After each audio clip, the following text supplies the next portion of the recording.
இந்த காலத்து குரு அவருக்கு ஒரு சிஷ்யன். குரு முன்னாடி அந்த சிஷ்யன் ரொம்ப பணிவாக நின்று, குருவே உங்கள் கையால் விஷத்தை கொடுத்தாலும் அதை வாங்கி மடமடன்னு குடிச்சிருவேன் அப்படின்னா. உன்னுடைய குரு பக்தியை மெச்சினேன் அப்படின்னார் குரு. அதுக்கு அந்த சிஷ்யன், அப்படி இல்லை குருவே, உங்ககிட்ட சிஷ்யனாக இருக்கிறத விட உங்கள் கையால் விஷத்தை வாங்கி குடிச்சு விட்றது ரொம்ப நல்லது, அதனால தான் அப்படி சொன்னேன் அப்படின்னா. தலையில் கனம் உள்ளவங்க யாருமே சரியாக இருக்க முடியாது. எவ்வளவு பெரியவங்களாக இருந்தாலும் சரி, ரொம்ப கஷ்டம்தான் அது. கர்வங்கிறது கூடவே கூடாது. இதை விளக்கிறதுக்கு மகான் ஒருத்தர் ஒரு சம்பவத்தை சொல்கிறார். அர்ஜுனன் தீர்த்த யாத்திரை பண்ணானா. அப்போது தென்னிந்தியாவுக்கு வந்திருக்கிறான். ராமேஸ்வரத்துக்கு போனப்போ அங்கே இலங்கைக்கு கல்லுலாம் அடுக்கி போடப்பட்டிருந்த பாலத்தை பார்த்தானா. ஒரு சின்ன குரங்கு அதுக்கு பக்கத்தில் விளையாடிக்கிட்டு இருந்திருக்கு. அதை பார்த்துட்டு அர்ஜுனன் சிரிச்சிருக்கான். ஏன் சிரிக்கிறேன்னு கேட்டிருக்கு அந்த குரங்கு. ராமன் மிகச்சிறந்த வில் வீரன். அப்படி இருக்கிறப்போ அவன் இலங்கைக்கு அம்புகளாலேயே ஒரு பாலம் கட்டியிருக்கலாம். அதை விட்டுட்டு போயும் உன்ன மாதிரி குரங்குகளை துணையாக வச்சுக்கிட்டு இப்படி ஒரு கருங்கல் பாலத்தை கட்டியிருக்கிறானே அப்படின்னு நானா. அம்புகளால் பாலம் கட்ட முடியுமா அப்படின்னு கேட்டு தான் குரங்கு. ஏன் முடியாது, என்னால் முடியுமேன்னு இருக்கான் அர்ஜுனன். அம்பால் பாலம் கட்டலாம், இருந்தாலும் என்ன மாதிரி குரங்குகள் ஏறி நடந்தால் அது தாங்குமா? அதனால தான் ராமர் கருங்கல் பாலமே கட்டினார் அப்படின்றது குரங்கு சொல்லிச்சான். அப்படியே சொல்கிற, நான் வேணும்னா இப்போ அம்புகளாலேயே ஒரு பாலத்தை கட்டுறேன், நீ அது மேலே ஏறி நடந்து பார். பாலம் விழுந்துட்டுதுன்னா நான் தீ மூட்டி அதில் குதித்து உயிர் தியாகம் பண்ணிவிட்றேன் அப்படின்னு நான் ரொம்ப கோபமாக. உடனே அந்த சின்ன குரங்கு பெரிய உருவம் எடுத்துட்டு தான் கையில் கதையோடு அர்ஜுனன் முன்னாடி நிற்கிறான் அனுமன். பார்த்தா, என்னுடைய தலைவர் ராமரையா இழிவாக பேசுகிற, நீ இப்போ பாலம் கட்டு, நான் என்னுடைய பலத்தை காட்டுறேன் அப்படின்னா அனுமன். அர்ஜுனன் தன்னுடைய காண்டிபத்தை எடுக்கிறான், சரமாரியாக அம்புகளை விடுறான். அதெல்லாம் ஒன்றோட ஒன்று கோத்துக்கிட்டு அப்படியே பாலம் மாதிரி நிற்கிது. அர்ஜுனன் தலை நிமிர்ந்து நின்னான். அனுமன் உயர கிளம்பி அங்கேருந்து பாலத்தில் பொத்துன்னு இறங்கினான். பாலம் அப்படியே நொறுங்கி போச்சு தூள் தூளாக. என்ன அர்ஜுனா, இப்போ என்ன செய்ய போகிற அப்படின்னா ஏளனமா. அர்ஜுனன் தலையை தொங்க போட்டுக்கிட்டான். சொன்னபடி தீ மூட்டி அதில் குதிக்கிறதுக்காக 3 தடவை சுற்றி வந்தான். அப்போது கிருஷ்ணர் அங்கே வந்தார். என்ன அர்ஜுனா, என்ன நடக்குது, என்ன இது அப்படின்னு ஒன்றும் தெரியாத மாதிரி கேட்டார். அர்ஜுனன் வாயை திறக்கிறதுக்கு முன்னாடி அனுமன் வாயை திறந்தான், நடந்ததை சொன்னான். அர்ஜுனன் சவால் விட்டபடி உயிர் திறந்தே ஆகணும்னா அனுமன். கிருஷ்ணர் யோசனை பண்ணார். நல்லது, இந்த சவால் விட்டதுக்கும் நடந்ததுக்கும் யார் சாட்சி? பெரியவர் ஒருத்தரை சாட்சியாக வச்சுக்கிட்டல்லவா நீங்கள் இந்த போட்டியை நடத்தியிருக்கணும் அப்படின்னார். அதனால் என்ன, இப்போ மறுபடியும் அந்த போட்டியை நடத்திவிட்டா போச்சு, என்னால் அந்த அம்பு பாலத்தை நொறுக்க முடியாதா அப்படின்னா அனுமன். சரி, இப்போ மறுபடியும் அது நடக்கட்டும்னார் கிருஷ்ணர். அர்ஜுனன் அம்பு பாலம் அமைச்சான். அனுமன் ஏறி குதிச்சான். பாலம் அசைஞ்சு கொடுக்கவே இல்லை, அவ்வளோ உறுதியாக இருக்குது. இப்போ அனுமன் தலையை குனிஞ்சிக்கிட்டான். அர்ஜுனன் நன்றியோடு நிமிர்ந்து பார்த்தான். கிருஷ்ணருடைய தோள்கள்லேயும் முதுகள்லேயும் ரத்தம். என்ன சுவாமி, என்ன நடந்ததுன்னு நான் பதறி போய், உன் அம்பு பாலத்தை நான் தான் முட்டு கொடுத்து தாங்கிக்கிட்டு இருந்தேன். அனுமன் குதித்தப்போ என் மேலே ஏற்பட்ட காயங்கள் இவை. பின்ன உன்னுடைய அம்பு பலத்தினாலேயா பாலம் நின்றுதுன்னு நினைக்கிற அப்படின்னாரான். முதல்ல அர்ஜுனன் அப்புறம் அனுமன் 2 பேருக்குமே கர்வ பங்கம் ஆகிட்டு தான். அதாவது அவங்கக்கிட்ட இருந்த கர்வம் போயிட்டுது. யாராக இருந்தாலும் கர்வம் கூடாதுங்கிறத இதிலேருந்து நாம் புரிஞ்சுக்கணும். இந்த காலத்தில் நாமெல்லாம் எந்த விஷயத்துக்கெல்லாம் கர்வப்பட்டுக்கிட்டு இருக்கோம் தெரியுமா? 2 பெண்கள் தங்களுடைய கணவன்மார்களை பற்றி ரொம்ப பெருமையாக பேசிக்கிட்டாங்களாம். அதில் ஒரு அம்மா சொல்லியிருக்கு, என் வீட்டுக்காரர்கிட்ட எந்த சப்ஜெக்ட் கொடுத்தாலும் சரி அந்த விஷயத்தை பற்றி அழகாக 1 மணி நேரம் பேசுவார் அப்படின்னாங்களாம். உடனே இன்னொரு அம்மா, அது என்ன பிரமாதம், என் வீட்டுக்காரருக்கு சப்ஜெக்டே தேவையில்லை, விஷயமே இல்லாமல் நாள் பூரா பேசிக்கிட்டு இருப்பார் அப்படின்னாங்களாம். ஒரு காடு, நல்ல மரம்லாம் செழிச்சு இருந்தது. அப்படிப்பட்ட காட்டில் ஒரு சாது இருந்தார்.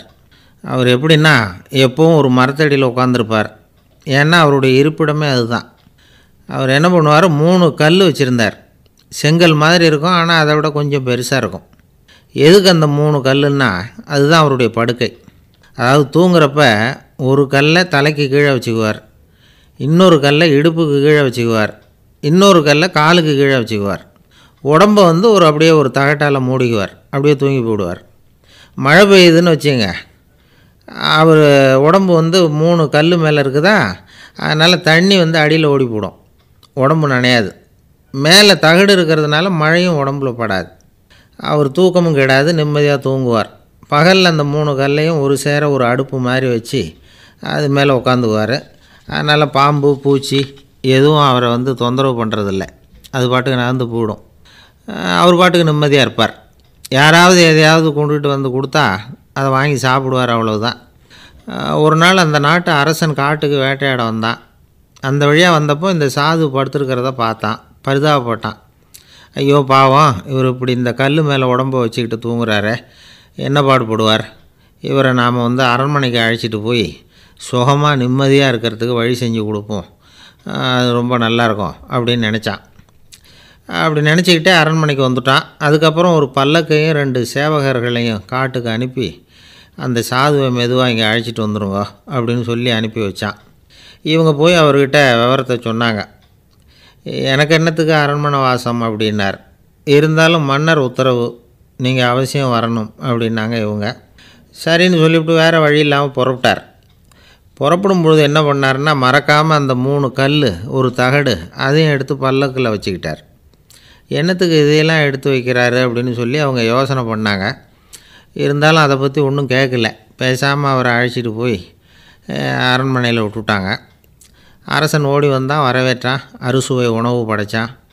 அவர் படுக்கிறதுக்கு தங்க கட்டில், பட்டு மெத்தை, இப்படி எல்லாம் ஏற்பாடு பண்ணி வச்சான். இங்கே படுத்து ஓய்வு எடுத்துங்க அப்படின்னு சொல்லிவிட்டு அவன் பாட்டு போயிட்டான். மறுநாள் காலையில் பார்க்குறான், சாது படுத்துருக்கிறார். எப்படி தெரியுமா, அந்த பட்டு மெத்தை மேலே 3 கல்லையும் வச்சு வழக்கம் போலவே அது மேலே படுத்துருக்கிறார். அதுக்கு மேலே தகடு. அரசன் பார்த்துட்டு அதிர்ச்சி ஆகிட்டான். என்ன சுவாமி இப்படி அப்படின்னா, சாது சொன்னார், எனக்கு தேவையும் இல்லை குறையும் இல்லை, எல்லா இடத்துலையும் எனக்கு ஒரே மகிழ்ச்சி தான் அப்படின்னார். மகிழ்ச்சிங்கிறது தங்க கட்டிலேயோ பட்டு மெத்தையிலேயோ இல்லை, அது மனசில் இருக்கிற ஒரு விஷயம். உண்மையான மகிழ்ச்சிக்கு வழி மனப்பக்குவம் அப்படிங்கிறது அந்த அரசனுக்கு புரிஞ்சுதான். இந்த காலத்தில் ஒரு சாமியார், அவரை தேடி ஒரு சீடன் வந்தான். என்னாச்சு தெரியுமா, சுவாமி எனக்கு நிம்மதி வேணும், அதுக்கு என்ன வழின்னு கேட்டான். சாமியார் நிமிர்ந்து பார்த்தார். அப்புறம் சொன்னார், நீ ஏகப்பட்ட பேர்கிட்ட கடன் வாங்கியிருக்கிற, அதையெல்லாம் திருப்பி கொடுத்தா தான் உனக்கு நிம்மதி கிடைக்கும்னார். இவனுக்கு ஆச்சரியம். அது எப்படி சாமி, அவ்வளவு கரெக்டாக நான் கடன் வாங்கினதை கண்டுபிடிச்சிங்க அப்படின்னா, உனக்கு கடன் கொடுத்து சாமியாராக போனதே நான் தான்ப்பா, அதனால தான் இந்த கதிக்கு வந்தேன். என்கிட்டயே நிம்மதிக்கு வழி கேட்குறிய, அதுதான்டா வேதனை அப்படின்னாராம் அவர். ஒரு குரு, இளம் சீடர்கள் எதிரில் உட்காந்துருக்கிறாங்க. குரு பாடம் நடத்திக்கிட்டு இருக்கிறார். சீடர்களுக்கு ஒரு ஆசை, அதாவது ஒரு முக்கியமான மந்திரத்தை நம்ம குருநாதர்கிட்ட இருந்து கற்றுக்கணும் அப்படிங்கிறது அவங்க ஆசை. அது என்ன மந்திரம்னா, இறந்தவரை உயிர்ப்பிக்கக்கூடிய புனித மந்திரம், அதாவது செத்தவங்களுக்கு மீண்டும் உயிர் உண்டாக்குகிற மந்திரம். குருவே தயவு பண்ணி அந்த மந்திரத்தை எங்களுக்கு உபதேசிக்கணும் அப்படின்னு கேட்டாங்க. அது ரொம்ப ஆபத்தானது, அது என்னத்துக்கு உங்களுக்கு வேண்டாமேன்னாராம் குரு. எங்களுடைய நம்பிக்கை உறுதிப்படுறதுக்காக தான் கேட்குறோம், வேற ஒன்றும் இல்லை அப்படின்னாங்களாம் சீடர்கள். பக்குவப்படாத அறிவுங்கிறது ரொம்ப ஆபத்தானது அப்படின்னாராம் குரு. இது சீடர்களுக்கு புரியல. அது எப்படிங்க பக்குவப்படாத அறிவு ஆபத்தானதுன்னு சொல்கிறீங்க, அப்படின்னா என்ன அப்படின்னு கேட்டிருக்காங்க சீடர்கள். குரு அதுக்கு விளக்கம் கொடுத்தாராம். அந்த மந்திரத்தை எப்போ பயன்படுத்தணுங்கிறது முக்கியம். அதை அறியக்கூடிய ஞானம் ஏற்படுகிற வரைக்கும் அதை தெரிஞ்சுக்காமல் இருக்கிறது தான் நல்லது, இல்லைன்னா ஆபத்துன்னாராம். ஆனால் அந்த சீடர்கள் அதை கேட்குற மாதிரி இல்லை, ரொம்ப பிடிவாதம் பண்ண ஆரம்பிச்சுட்டாங்க. சரி வாங்க சொல்கிறேன்னார் குரு. எல்லோரும் வந்தாங்க. அந்த புனித மந்திரத்தை அவங்களுக்கு ரகசியமாக உபதேசம் பண்ணார். உபதேசம் பண்ணிவிட்டு அவங்களுக்கு எச்சரிக்கையும் கொடுத்தார். இந்த மந்திரத்தை நல்லா ஆராய்ச்சி பார்த்ததுக்கு அப்புறம்தான் உச்சரிக்கணும், அவசரப்பட்டு எதுவும் செஞ்சிடக்கூடாது அப்படின்னு ஒரு தடவைக்கு பல தடவை எச்சரிக்கை கொடுத்தார். சரின்னு சொல்லிவிட்டு அவங்கெல்லாம் மந்திரத்தை கற்றுக்கிட்டு எழுந்திரிச்சு போயிட்டாங்க. ஒரு நாள் அந்த சீடர்கள் எல்லாம் மணற்பாங்கான இடத்துல அப்படியே நடந்து போயிட்டுருக்கிறாங்க. ஒரு பாலைவன பகுதி மாதிரி ஒரு இடம். அங்கே ஒரு இடத்துல எலும்புகள் குவியலாக கிடந்தது. உடனே இந்த சீடர்கள் முன்ன பின்ன யோசிக்காமல், தியானமும் பண்ணாமல், அந்த மந்திரத்தோட பயனை சோதித்து பார்க்கணும் அப்படின்னு நினச்சிக்கிட்டு அந்த மந்திரத்தை உச்சரிக்க ஆரம்பிச்சிட்டாங்க. அவ்வளோதான். உடனே என்னாச்சு தெரியுமா, அந்த எலும்புகள் எல்லாம் ஓநாய்களாக மாறி அவங்கள துரத்த ஆரம்பிச்சுட்டுது. சீடர்கள் எல்லாம் தலைதெறிக்கி ஓட ஆரம்பிச்சிட்டாங்க. ஓநாய்களும் விடலை, அவங்கள துரத்தி பிடிச்சி கடித்து கொதற ஆரம்பிச்சுட்டுது. அப்போ தான் அந்த சீடர்களுக்கு குரு சொன்ன அறிவுரையோட அர்த்தம் புரிஞ்சுது. பக்குவப்படாத அறிவு ஆபத்தானது அப்படிங்கிறது. அதனால் இதிலேருந்து நாம் தெரிஞ்சுக்க வேண்டியது என்னென்னா, நாம் நம்ம அறிவை வளர்த்துக்கிட்டால் மட்டும் போதாது, அந்த அறிவை எப்போ எப்படி பயன்படுத்தணும் அப்படிங்கிற பக்குவமும் நமக்கு வரணும். அப்போ தான் வாழ்க்கை நல்லபடியாக அமையும். இல்லைன்னா இடைஞ்சல் தான். இந்த காலத்தில் சில சின்ன பிள்ளைங்களுக்கே அறிவு ரொம்ப பக்குவப்பட்டிருக்குங்கிறத உணர முடியுது. ஒரு சின்ன பையன் பள்ளிக்கூடத்தில் மார்க் லிஸ்ட்டு கொடுத்தாங்க, வாங்கிக்கிட்டு அவசரமாக வீட்டுக்கு ஓடினான். எதிரில் வந்த ஒருத்தர் கேட்டார், என்ன அவசரம், ஏன் இப்படி வேகமாக ஓடுறேன்னார். எங்கள் அம்மா கிட்ட அடி வாங்கணும், அதுக்காக தான் ஓடுறேன்னா. அடி வாங்கிறதுக்காக இவ்வளவு அவசரம்னார் அவர். அப்படி இல்லைங்க, நான் போகிறதுக்குள்ளே எங்கள் அப்பா வீட்டுக்கு வந்துட்டாருன்னா அவர்கிட்ட அடி வாங்க வேண்டியிருக்கும், அதை அவாய்ட் பண்ணுறதுக்காக இப்படி ஓடுறேன் அப்படின்னு நானான் அந்த பையன். ரொம்ப நாளைக்கு முன்னாடி ஒரு நாள் கோவலன் நாடகம் நடந்தது. எங்கள் மதுரையில் நடந்தது. அதில் ஒரு முக்கியமான கட்டம், கண்ணகி கிட்ட சிலம்பை வாங்கிக்கிட்டு அதை விற்கிறதுக்காக மதுரை நகருக்கு புறப்படுறான் கோவலன். அந்த சமயத்தில் கண்ணகி பாடுற மாதிரி ஒரு நாடக பாடல் நாடக ஆசிரியர் எழுதினது. அது என்ன பாட்டுன்னா, மா பாவியோர் கூடி வாழும் மதுரைக்கு மன்னா போகாதீர் என்று அப்படின்னு ஆரம்பிக்கும் அந்த பாட்டு. இதுதான் அந்த பாட்டு. இதை கண்ணகி மேடையில் பாடின உடனே கூட்டத்தில் சலசலப்பு. நம்ம ஊர்லேயே நமக்கு முன்னாடியே நின்றுக்கிட்டு மா பாவியோர் கூடி வாழும் மதுரை அப்படின்னு சொல்கிறாங்களே, என்ன தைரியம் அப்படின்னு எல்லாம் குழப்பம் பண்ண ஆரம்பிச்சிட்டாங்க. மக்கள் சத்தம் போட ஆரம்பிச்சிட்டாங்க. எதிர்ப்பு குரல் அது பாட்டுக்கு வர வர அதிகமாக போட்டுது. கொண்டுக்கிட்டு வா அந்த நாடக ஆசிரியரை, எழுதுனது யார் அப்படின்னு ஒரே சத்தம், கூச்சல். வேறு வழி இல்லை. மெதுவாக மேடைக்கு வந்தார் அந்த நாடக ஆசிரியர். 4 பக்கத்திலிருந்தும் கேள்வி கணைகள். மக்களை பார்த்து கொஞ்சம் அமைதியாக இருங்கோ அப்படின்னு சொல்லிவிட்டு தன்னுடைய விளக்கத்தை சொல்ல ஆரம்பித்தார் அந்த நாடக ஆசிரியர். மா அப்படின்னு சொன்னால் திருமகளாகிய லட்சுமி அப்படின்னு அர்த்தம். பா அப்படின்னா கலைமகளாகிய சரஸ்வதி. வி அப்படின்னா மலைமகளாகிய பார்வதி.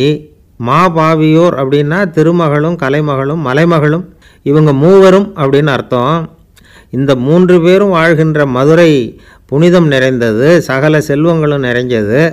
அப்படிப்பட்ட ஊரில் நான் அணிந்து கொள்ளும் இந்த சாதாரண சிலம்பை யார் வாங்கிக்குவாங்க அப்படிங்கிற எண்ணத்தோடு தான் கண்ணகி அப்படி சொல்கிறா. அதை நினச்சி தான் நான் எழுதினேன். ஆகவே மதுரையை ரொம்ப சிரமப்படுத்தணும், ரொம்ப மோசமாக எழுதணும் அப்படிங்கிற எண்ணம்லாம் எனக்கு கிடையாது, பெருமைப்படுத்தணும்னு நினச்சி தான் அப்படி எழுதினேன் அப்படின்னு விளக்கம் கொடுத்தாராம். இந்த விளக்கத்தை கேட்டதும் எல்லாரும் ரொம்ப சமாதானம் ஆகிட்டாங்களாம். இப்படி விளக்கம் கொடுத்த அந்த நாடக ஆசிரியர் யார் தெரியுமா? அவர் தான் தமிழ் நாடக உலகின் முதல் ஆசான் சங்கரதாஸ் சுவாமிகள். அவருக்கு நகைச்சுவை உணர்வும் அதிகம். 1920ஆம் ஆண்டு திருநெல்வேலியில் அவர் தங்கியிருக்கிறார் நாடகம் நடத்துறதுக்காக. அவர் தங்கியிருந்த வீட்டில் கொசு மூட்டைப்பூச்சி அதிகமாக இருந்திருக்கு. அவரால் தூங்கவே முடியல. அவர் அனுபவித்த தொல்லைகள் ஒரு பாட்டாக உருவாச்சு. வேடிக்கையாக ஒரு பாட்டு எழுதினாராம். மூட்டையும் கொசுவும் ஒரு வீட்டிலே மீட்டிங் போட்டால் முன்னே நிற்க யாரால் முடியும், கொசு மோகன ராகம் போல சத்தம் போட்டு முன்னே நின்று செய்திடும் யுத்தம். இதை மறுநாள் நாடகத்தில் கோமாளி வேஷம் போட்ட ஒரு சிறுவனை விட்டு பாட வச்சுருக்கார். எல்லாரும் சிரித்து ரசித்தாங்களாம். சங்கரதாஸ் சுவாமிகள் கல்யாணமே பண்ணிக்கல, துறவி மாதிரியே வாழ்ந்திருக்கார். தமிழ் நாடக கலைக்கு தன்னையே அர்ப்பணம் பண்ணிட்டவர் அவர். 1922 நவம்பர் மாதத்தில் ஒரு நாள் புதுச்சேரியில் அவர் வாழ்க்கை முடிஞ்சுது. அப்போ அவருக்கு வயசு 55. சங்கரதாஸ் சுவாமிகள் நாடக ஆசிரியர் மட்டும் இல்லை, மேடை நாடக இயக்குனர், தயாரிப்பாளர், அவரே ஒரு சிறந்த நடிகர். ஒரு தடவை சாவித்திரி நாடகத்தில் இவர் யமதர்மனாக வேஷம் போட்டு நடிச்சிருக்கிறார். நாடகம் பார்த்துக்கிட்டு இருந்த கருவுற்ற ஒரு பெண்மணிக்கு பயத்தினால அங்கேயே குழந்தை பிறந்துட்டு தான். அந்த நிகழ்ச்சிக்கு அப்புறம் இவர் இந்த வேஷம் போடுறப்போலாம் ஜனங்களுக்கு முன்கூட்டியே எச்சரிக்கை கொடுக்க ஆரம்பிச்சிருவாராம். அதாவது அப்படி யாராவது பயப்படுறவங்க இருந்தால் கொஞ்சம் கண்ணை மூடிங்க அல்லது எழுந்திரிச்சு போடுங்கன்னு. நடிப்புன்னா அப்படிலாம் இருக்கணும். இந்த காலத்தில் நடிகர் ஒருத்தர் சொன்னார், சார் நான் இந்த நாடகத்தில் நடிக்கிறப்போ முகத்தில் நவரசங்களையும் காட்டி நடித்தேன், உணர்ச்சிகளையெல்லாம் நல்லா காட்டி நடித்தேன். அப்படி இருந்தும் ஜனங்கள் கல் எடுத்து மேடையில் வீசிவிட்டாங்க சார் அப்படின்னார். நாடகத்தில் உங்களுக்கு என்ன வேஷம் அப்படின்னு கேட்டாங்க. அது செத்து கிடக்கிற பணமாக நடித்தேன் சார் அப்படின்னார். என்னுடைய நண்பர் ஒருத்தர், அவருக்கு ஜாதகத்தில் நம்பிக்கை உண்டு. அவரே ஜோசியமெல்லாம் பார்ப்பார். என்ன சார் இந்த காலத்தில் இதையெல்லாம் நம்பிக்கிட்டு இருக்கீங்களேன்னு கேட்டால், உங்களுக்கு ஒன்றும் தெரியாது சார், இந்த உலகத்தில் ஒவ்வொருத்தரும் அவங்கவுங்க செய்கிற நல்லது கெட்டதுக்கு தகுந்த பலனை அனுபவிச்சே தேரணும்பார். அது மட்டும் இல்லை, ஒருத்தன் செத்துட்டா கூட அவன் செஞ்ச பாவ புண்ணியங்கள் கூடவே போயிட்டுருக்கோம்பார். அது எப்படி கூட போவோம் அப்படின்னு குதர்க்கமாக கேட்டால் அதுக்கு அவர் ஒரு கதை சொன்னார். அது ரொம்ப சுவாரஸ்யமாக இருந்தது. ஒரு ஊரில் ஒருத்தர் இருந்தாராம். அவர் ஜோசியம் பார்க்குறதுல ரொம்ப கெட்டிக்காரரு. ஒருத்தருடைய தலைமுடியை மட்டும் அவர்கிட்ட காட்டினா போதும், அதை மட்டும் பார்த்துட்டு அவருடைய ஜாதகத்தையே சொல்லிவிடுவாராம். அப்பேற்பட்ட திறமை. அந்த ஆள் ஒரு சமயம் கன்னியாகுமரி கடற்கரைக்கு போயிருந்துருக்கிறார். அங்கே கரை ஓரமாக ஒரு மண்டை ஓடு கிடந்திருக்கு. அதை எடுத்து பார்த்துருக்கிறார். அந்த மண்டை ஓட்டை வச்சுக்கிட்டே அதோட ஜாதகத்தை அலசியிருக்கிறார். இந்த மண்டை ஓட்டுக்கு உரிய ஆசாமி வாழ்க்கையில் ரொம்ப கஷ்டப்பட்டுருக்கிறான், நிறைய கஷ்டத்தை அனுபவிச்சிருக்கிறான், அது தாங்க முடியாமல் தான் கடலில் விழுந்து தற்கொலை பண்ணிகிட்ருக்கான் அப்படிங்கிறத அவர் கணிச்சுட்டார். இருந்தாலும் இந்த மண்டை ஓடு இன்னமும் அனுபவிக்க வேண்டியது பாக்கி இருக்குது அப்படிங்கிறதையும் அவர் உணர்றார். அது சரி, ஒருத்த உயிரோடு இருக்கிற வரைக்கும் தானே நல்லது கெட்டதை அனுபவிக்க முடியும். செத்ததுக்கு அப்புறமும் பாக்கி இருக்குன்னா அதை எப்படி அனுபவிக்கிறது? இந்த மண்டை ஓட்டுக்கு இன்னும் கொஞ்சம் பாக்கி இருக்குது அப்படிங்கிறது அவருக்கு புரிஞ்சதே தவிர அதோட அர்த்தம் என்னங்கிறது அவருக்கு சரியாக விளங்கலை. சரி, இதை இன்னும் கொஞ்சம் விவரமாக ஆராய்ச்சி பண்ணி பார்ப்போம் அப்படின்னு நினச்சிக்கிட்டு அதை தன்னுடைய வீட்டுக்கு எடுத்துகிட்டு போயிட்டார். அந்த மண்டை ஓட்டை ஒரு பொட்டியில் வச்சு பூட்டினார். தன்னுடைய தனி அறையில் அதை பத்திரமாக வச்சுக்கிட்டார். தினமும் ராத்திரி ஆனதும் தன்னுடைய மனைவியை பார்த்து, நீ போய் பூஜை அறையில் தனியாக படுத்துக்கோ அப்படின்னு சொல்லிவிட்டு இவர் ராத்திரி 12 மணிக்கு பொட்டியை திறந்து அதை பார்ப்பார். மண்டை ஓடு அப்படியே இருந்ததே தவிர இன்னும் கொஞ்சம் பாக்கி இருக்குங்கிறதுக்கு அர்த்தம் அவருக்கு விளங்கலை. அந்த மண்டை ஓட்டுக்கு இன்னும் என்ன பாக்கி இருக்க போகுது? இப்படியே ஒரு 10 நாள் போச்சு. அந்த வீட்டம்மாவுக்கு சந்தேகம் வந்துட்டுது. நம்ம வீட்டுக்காரர் நம்மளை தனியாக ஏன் தூங்க சொல்கிறார் அப்படிங்கிற சந்தேகம். உடனே பக்கத்து வீட்டு அம்மாக்கிட்ட விஷயத்தை சொல்லியிருக்கிறாங்க. அந்த அம்மா உடனே, நீ கவலைப்படாத, நான் கண்டுபிடிச்சி சொல்கிறேன்னு சொல்லிவிட்டாங்களாம். அன்றைக்கி ராத்திரியே ஜன்னல் வழியாக எட்டி பார்த்துருக்குறாங்க. இந்த ஆள் மண்டை ஓட்டை கையில் வச்சுக்கிட்டு அதை திருப்பி அப்படியும் இப்படியும் பார்த்துக்கிட்டு இருந்தது தெரிஞ்சுட்டுது. மறுநாள் காலையில் அவரோட மனைவியை பார்த்தாங்க. ஏம்மா, உன் வீட்டுக்காரருக்கு நீ முதல் மனைவியா 2வது மனைவியா அப்படின்னு கேட்டாங்க. எனக்கு தெரிஞ்ச வரைக்கும் நான் ஒருத்தி தான் அவருடைய மனைவின்னாங்க. அப்படி இல்லை, நீ அவருக்கு 2வது மனைவி. முதல் மனைவியின் மண்டை ஓடு தான் அவர் கையில் இருக்குப்போ, அதை தான் அவர் தினமும் ராத்திரியில் எடுத்து பார்த்துக்கிட்டு இருக்கிறாரு அப்படின்னு விட்டாங்க அந்த அடுத்த வீட்டம்மா. அப்படியா விஷயம்னு சொல்லிவிட்டு கணவன் வீட்டில் இல்லாத நேரமாக பார்த்து அந்த மண்டை ஓட்டை எடுத்து கொண்டாந்து ஒரு உரலில் போட்டு உலக்கையால் குத்தி நொறுக்க ஆரம்பிச்சுட்டுது அந்த அம்மா. வெளியே போயிருந்த அந்த ஆள் அப்போ தான் உள்ளே நுழைஞ்சார். மண்டை ஓடு உலக்கைக்கிட்ட குத்து வாங்கிட்டு இருக்கு. அது அனுபவிக்க வேண்டியது இன்னும் கொஞ்சம் பாக்கி இருக்குது அப்படிங்கிறதுக்கான அர்த்தம் எனக்கு இப்போ தான் புரிஞ்சுதுன்னாராம் அவர். இந்த கதையிலேருந்து நாம் இன்னொரு நீதியையும் புரிஞ்சுக்கணும். அதாவது நம்ம வீட்டை பற்றி நமக்கு தெரியாததெல்லாம் அடுத்த வீட்டுக்காரங்களுக்கு நல்லா தெரியும். ஒருத்தர் ரொம்ப கவலையோடு உட்காந்துருந்தார். எதை பற்றி சார் கவலைப்படுறீங்கன்னு கேட்டோம். எதிர்காலத்தை பற்றி கவலைப்படுறேன்னார். ஏன்னு கேட்டோம். என்ன பண்ணுறதுன்னே தெரியல சார், எதிர்காலம் ஒரே இருட்டாக இருக்குது, பாதையே புரியலன்னார். இன்றைக்கி நம்ம இளைஞர்கள் பல பேருக்கு எதிர்காலம் இருட்டாக தான் தெரியுது. அவங்கெல்லாம் இந்த கதையை கொஞ்சம் கேட்கணும். ஒரு மலை அடிவாரத்தில் ஒரு சின்ன கிராமம். அந்த மலை ரொம்ப உயரமானது. அடர்த்தியாக செடி கொடிகள் மரங்கள் அதில் மண்டி கிடக்குது.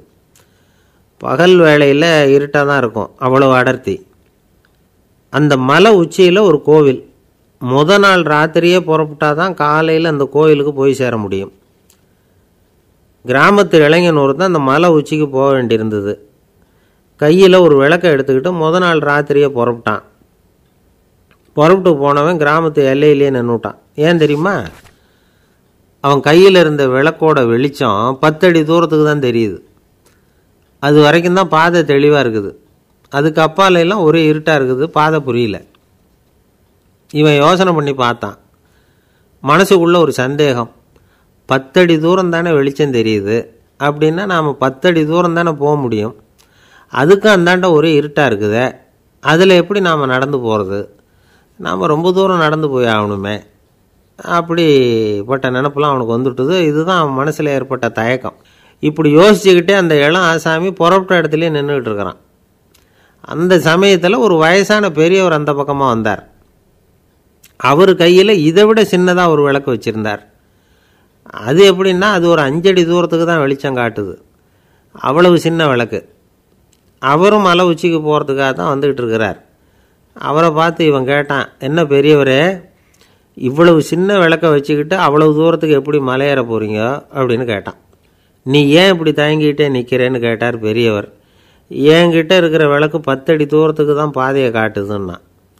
இப்போ பெரியவர் சொன்னார், தம்பி, உன் கையில் இருக்கிற விளக்கு கொடுக்குற வெளிச்சத்தை வச்சு நீ முதல்ல 10 அடி தூரம் முன்னாடி போ, 10வது அடியில் போய் நின்றுக்கிட்டு பாரு, மறுபடியும் ஒரு 10 அடி தூரத்துக்கு பாதை தெரியும்.